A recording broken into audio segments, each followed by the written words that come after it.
We are live. Hello, hello, hello. This is the week, that awkward week between the holidays, the end of the year.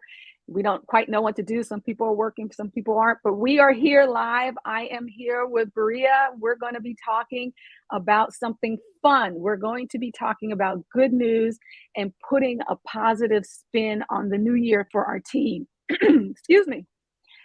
It's the end of the year, so it is time to look forward. And we're going to be talking about helping our kids cultivate and craft a positive outlook despite what else is going on in the world. There is a lot of negative news.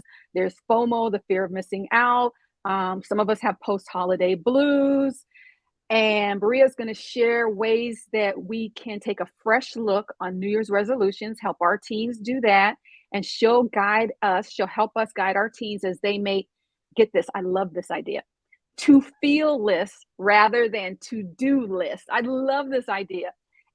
Think of it this way. Think of it as a list of 10 things I can do to feel good in the new year.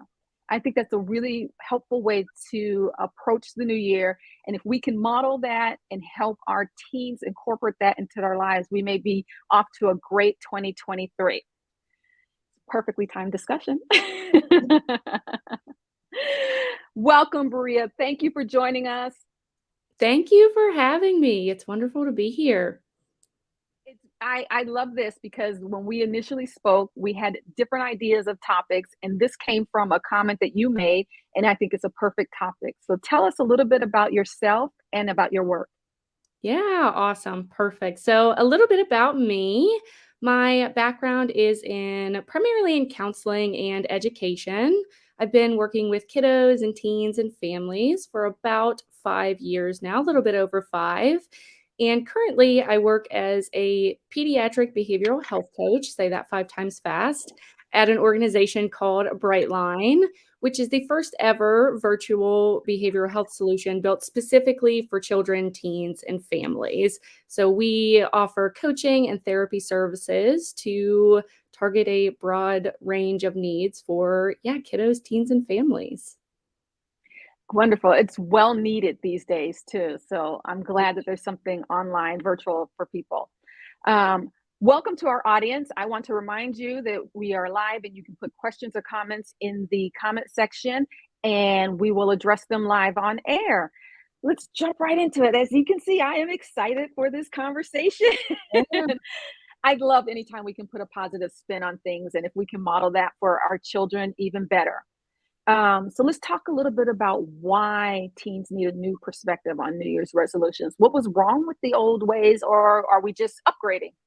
Yeah, such a good question. I feel like the first thing that comes to my mind is that, if that old traditional way of looking at New Year's and New Year's resolution works for you and your family, my gosh, don't change, right? Keep that if Mhm. it feels good, if it fits, right? I feel like today in this conversation is all about what feels good, right? We talk a lot about being in our heads and thinking. So let's talk today about what feels good. And so my spin on it and what we've talked a lot about at Brightline here in the coaching realm for the last couple of weeks is over the holiday season, and especially as we approach the new year, instead of having that long to-do list, right? Because we've had that for weeks, haven't we, of leading up to the holidays and, do this, do this, do this, marking everything off.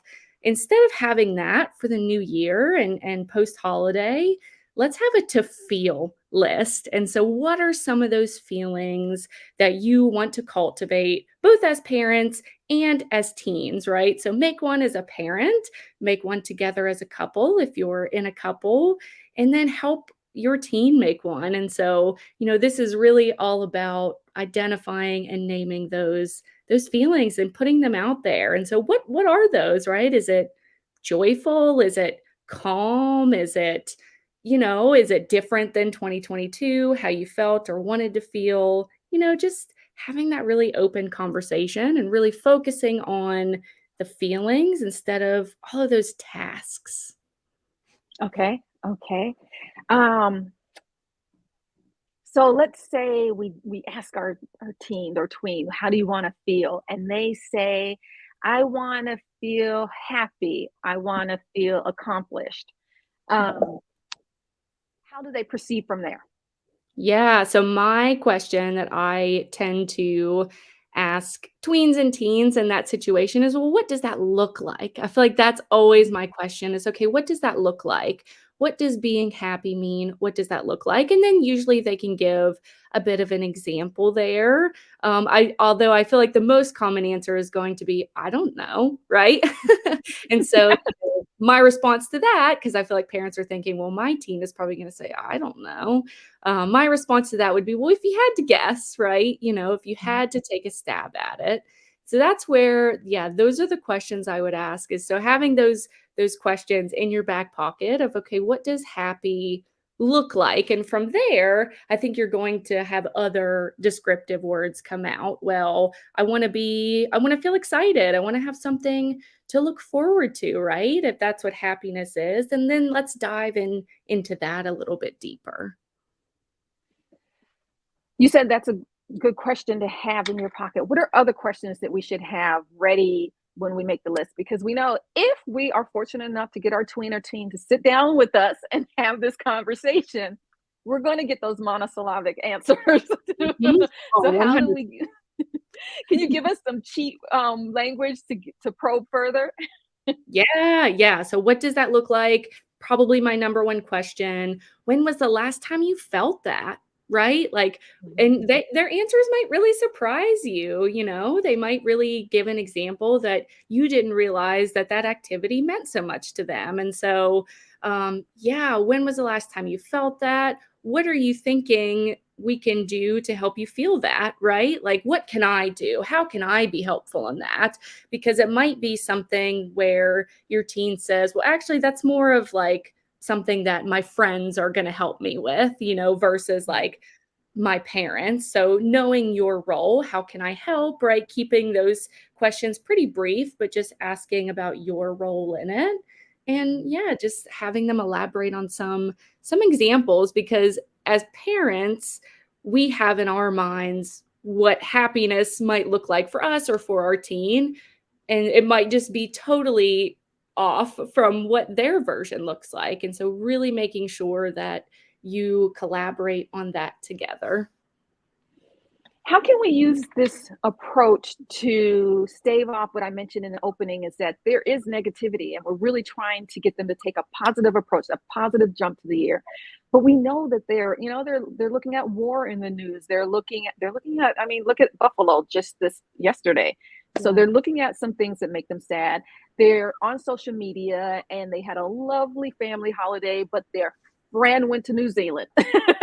So now they're FOMO. like, yes, yes. Or it's just the post-holiday blues. It was wonderful and now it's over. There's all this buildup. Boom, it happens. And And now then it's over. yep. And I have this whole week home. Mhm. Absolutely, absolutely. And so the way that I have been thinking about this is, there are so many different ways to approach it. And in my mind, I've sort of categorized the three top, words, I guess, or keywords here. So mindset, routine, connection, right? And this can apply to all of the situations that you just mentioned. So post holiday blues, that FOMO, which is huge around the holidays, being upset by things in the news, just all of these things. And so, mindset, routine, connection. And I can break those down a little bit. So, mindset is really looking at, what are they telling themselves? What's going on up here? What is that self-talk? That's a huge word that we talk about in coaching here at Brightline is yeah, let's look at that self-talk and how do we challenge it? How do we reframe it? And then expectations, right? So as parents, our expectations are going to be different from that of our teens. And so what are those expectations? Are we saying in our head shoulds, right? This idea of like shoulding all over ourselves. Do we have a lot of Mhm. those shoulds? And then, again, with mindset, circle of control, right? What's within our control and what's outside of our control. That is huge, especially thinking about FOMO and things that are going on around the world.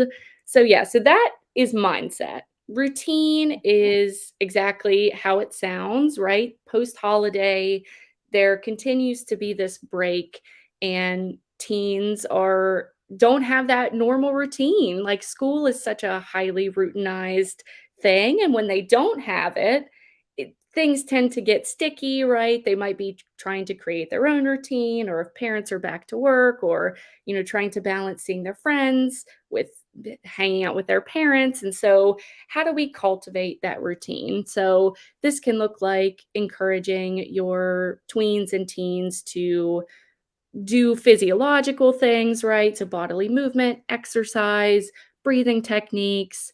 So that adding that back into their routine because they were likely getting that at school.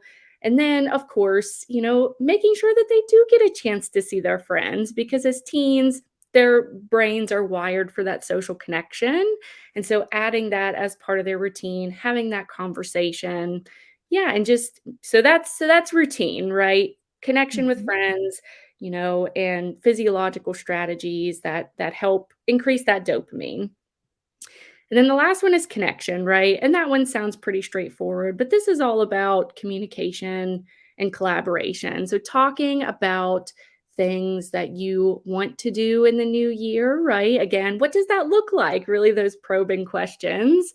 And really collaborating on those together because this is going to increase teens' investment in those activities, right? If you say, well, what do you want to do versus here's what I have planned for us, right? Those are totally two different conversations. And so that connection is all about increasing that investment, getting them motivated and excited for new things, new activities and traditions in the new year.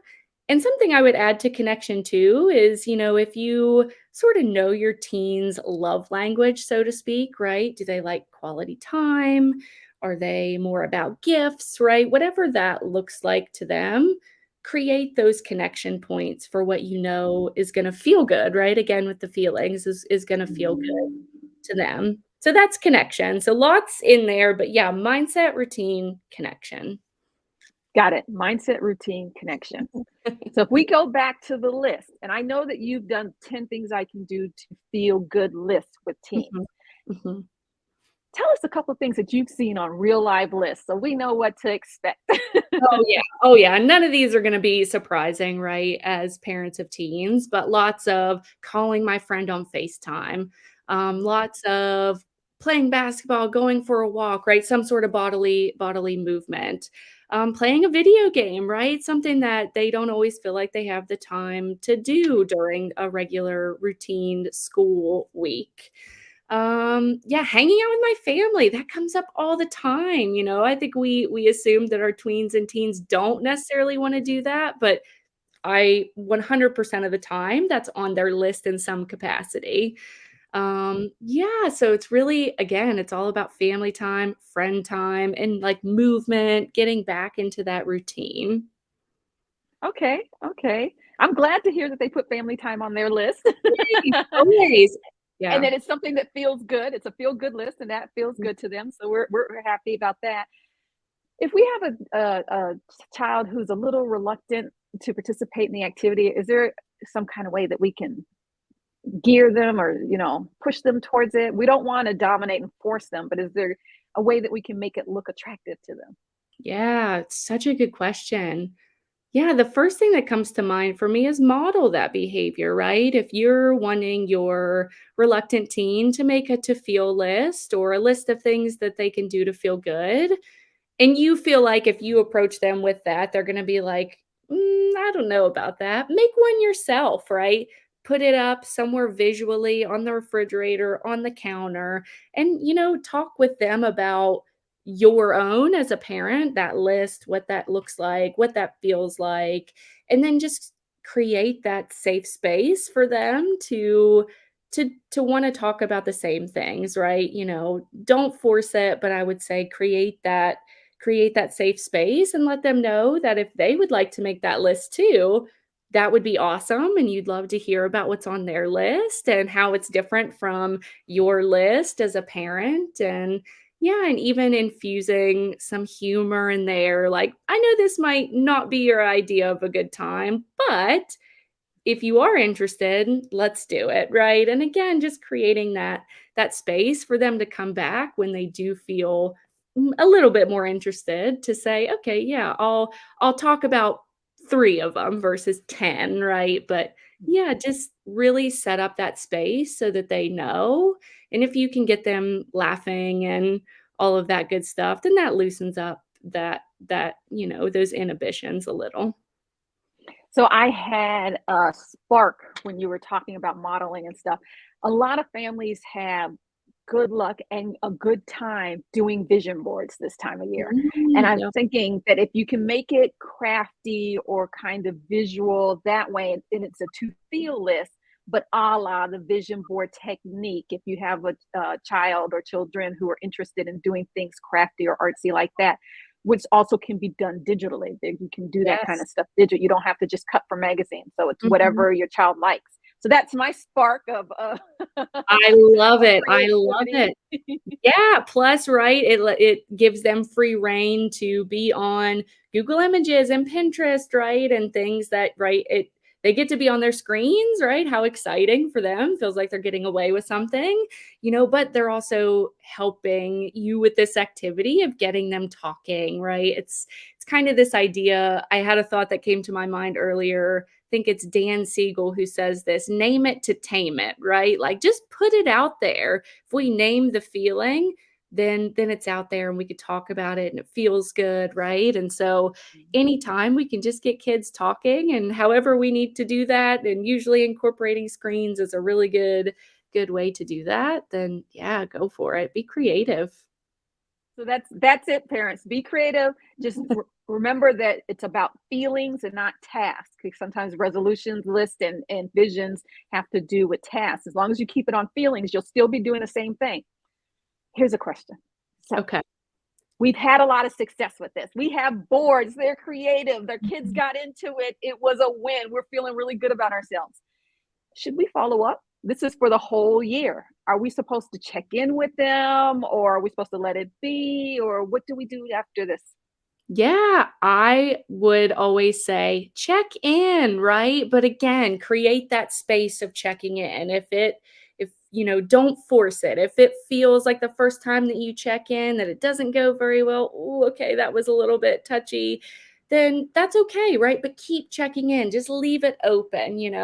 Hey, let's create a system for when you did feel this feeling, let's write what that activity was, or let's just put like a check mark beside it, right? Whatever that looks like for your teen, or whatever you feel like is going to be motivating for them.